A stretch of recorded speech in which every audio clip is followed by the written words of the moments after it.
ಹಣ ಮಾತನಾಡುತ್ತದೆಯೋ ಇಲ್ಲವೋ ನನಗೆ ಗೊತ್ತಿಲ್ಲ, ಆದರೆ ಖಂಡಿತವಾಗಿಯೂ ಎಲ್ಲರ ಬಾಯಿ ಮುಚ್ಚಿಸುತ್ತದೆ. ಈ ವಿಡಿಯೋ ನಿಮ್ಮಲ್ಲಿ ಹಣ ಗಳಿಸುವ ಆಸೆ ಮೂಡಿಸುತ್ತದೆ. ಒಂದಂತೂ ನಿಜ, ಹಣದಿಂದ ಆಹಾರವನ್ನು ಖರೀದಿಸಬಹುದು, ಹಸಿವನ್ನು ಖರೀದಿಸಲು ಸಾಧ್ಯವಿಲ್ಲ. ಆದರೆ ತುಂಬಾ ಹಸಿವಾಗುತ್ತಿರುವಾಗ ನಿಮ್ಮ ಜೇಬಿನಲ್ಲಿ ₹1 ಹಣವೂ ಇಲ್ಲದಿದ್ದಾಗ ಏನ್ ಮಾಡ್ತೀರಾ? ಹಣದಿಂದ ಬೆಡ್ ಅನ್ನು ಖರೀದಿಸಬಹುದು, ನಿದ್ದೆ ಖರೀದಿಸಲು ಸಾಧ್ಯವಿಲ್ಲ. ಈ ಮಾತು ನೀವು ಕೇಳಿರಬಹುದು, ಆದರೆ ನಿಮಗೆ ತುಂಬಾ ನಿದ್ದೆ ಬರುತ್ತಿದ್ದು ನಿದ್ರಿಸೋಕೆ ಹಾಸಿಗೆ ಇಲ್ಲದೆ ನೆಲದ ಮೇಲೆ ಮಲಗಬೇಕಾದಾಗ ಮಾತ್ರ ನಿಮಗೆ ಗೊತ್ತಾಗುತ್ತೆ ಹಣದ ಮಹತ್ವ. ಜನರು ಬಟ್ಟೆಗಳನ್ನು ನೋಡಿ ನಿಮ್ಮನ್ನು ಗುರುತಿಸಲು ಪ್ರಾರಂಭಿಸಿದಾಗ ಮಾತ್ರ ನಿಮಗೆ ಗೊತ್ತಾಗುತ್ತೆ ಹಣದ ಮೌಲ್ಯ. ಹಣ ಲೈಫಲ್ಲಿ ಎಷ್ಟು ಮುಖ್ಯ ಅಂತ.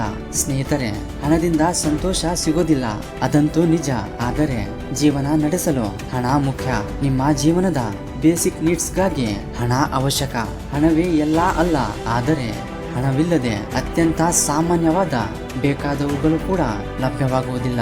ಜಸ್ಟ್ ಇಮ್ಯಾಜಿನ್ ಮಾಡಿ, ನಿಮ್ಮ ತಾಯಿ ಅಥವಾ ಯಾರೋ ಒಬ್ಬರು ನಿಮ್ಮ ರಿಲೇಷನ್ಸ್ ಅಸ್ವಸ್ಥರಾಗಿದ್ದಾಗ ಆಸ್ಪತ್ರೆಯ ಬಾಗಿಲಲ್ಲಿ ಡಾಕ್ಟರ್ ನಿಮ್ಮ ಭಾವನೆಗಳನ್ನು ಕೇಳೋದಿಲ್ಲ, ನಿಮ್ಮ ಫೀಲಿಂಗ್ಸ್ ಅನ್ನು ನೋಡೋದಿಲ್ಲ, ಫೀಸ್ ಅನ್ನು ಕೇಳುತ್ತಾನೆ. ನಿಮ್ಮ ಕುಟುಂಬ ಸಂಕಷ್ಟದಲ್ಲಿದ್ದರೆ ನಿಮ್ಮ ಭಾವನೆ ಅಲ್ಲ, ಹಣವೇ ಅವರಿಗೆ ಆಸರೆ ಕೊಡುತ್ತದೆ. ನಿಮ್ಮ ಕನಸು ದೊಡ್ಡದಾದರೆ ಪ್ರತಿಭೆ ಮುಖ್ಯ, ಆದರೆ ಪ್ರಶಿಕ್ಷಣಕ್ಕೆ ಹಣ ಬೇಕಾಗುತ್ತದೆ. ಹಣ ನಿಮಗೆ ಸ್ವಾತಂತ್ರ್ಯ ನೀಡುತ್ತದೆ, ಆರಿಸಿಕೊಳ್ಳುವ ಸ್ವಾತಂತ್ರ್ಯ, ಗೌರವದಿಂದ ಬದುಕುವ ಅವಕಾಶ, ಇತರರಿಗೆ ಸಹಾಯ ಮಾಡುವ ಶಕ್ತಿ ಮತ್ತು ಹೆದರದೆ ಕನಸು ಕಾಣುವ ಧೈರ್ಯ. ಹಣದಿಂದ ಸ್ಟೇಟಸ್ ಬರುವುದಿಲ್ಲ, ಸ್ಥಿರತೆ ಬರುತ್ತದೆ. ಹಣದಿಂದ ಶೋ ಆಫ್ ಆಗುವುದಿಲ್ಲ, ಭದ್ರತೆ ದೊರೆಯುತ್ತದೆ. ನೀವು ಜೀವಂತವಾಗಿ ಇರುವುದೇ ಗುರಿಯಾದರೆ ಸ್ವಲ್ಪ ಹಣ ಸಾಕಾಗಬಹುದು.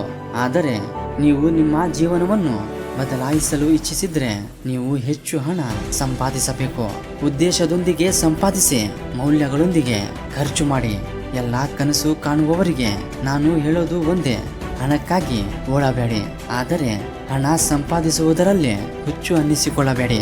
ಯಾಕೆಂದರೆ ನೀವು ನಿಮ್ಮ ಕೌಶಲ್ಯ, ಮನೋಭಾವನೆ ಮತ್ತು ಪರಿಶ್ರಮದಲ್ಲಿ ಶ್ರೀಮಂತರಾದಾಗ ಹಣ ಉಡುಗೊರೆಯಾಗುತ್ತದೆ, ಸಮಸ್ಯೆ ಅಲ್ಲ. ಹೋಗಿ ಹಣ ಸಂಪಾದಿಸಿ, ನಿಮ್ಮ ಜೀವನವನ್ನು ಬದಲಿಸಿ.